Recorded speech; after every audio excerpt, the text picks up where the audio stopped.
To find the optimal portfolio with one risky asset and one risk-free asset, it's just a standard utility maximization problem. So you maximize by choosing beta, which is the proportion you invest in the risky asset, the utility function. So utility function is a function of the return and the risk, and it's usually given by return minus a constant multiplied by the portfolio variance. And the two budget constraints, the first one is the return constraint, which is given by return out of portfolio is beta multiplied by the return in the risky asset plus 1 minus beta multiplied by the risk-free return. And the second one is the standard deviation or the risk constraint, which is the variance of the portfolio.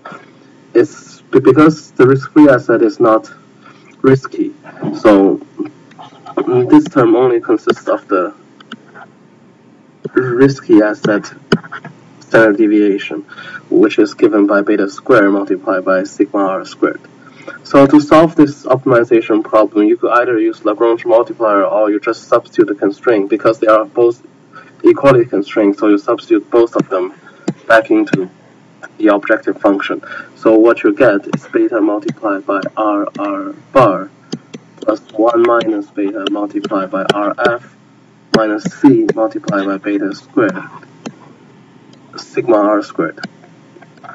So after you do this, you just take the first order condition with respect to beta, and you will get r bar minus rf minus c 2 beta sigma r squared.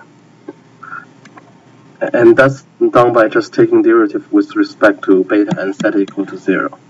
So the next thing you do is just solve for the optimal beta, which if you rearrange it, you get this minus risk-free over 2c sigma r squared.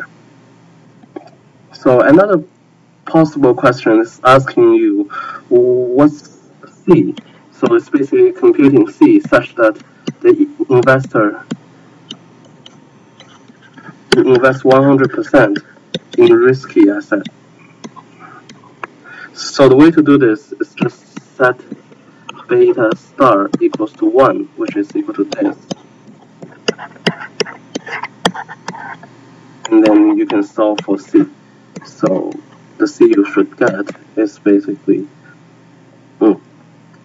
r bar minus rf divided by 2 sigma r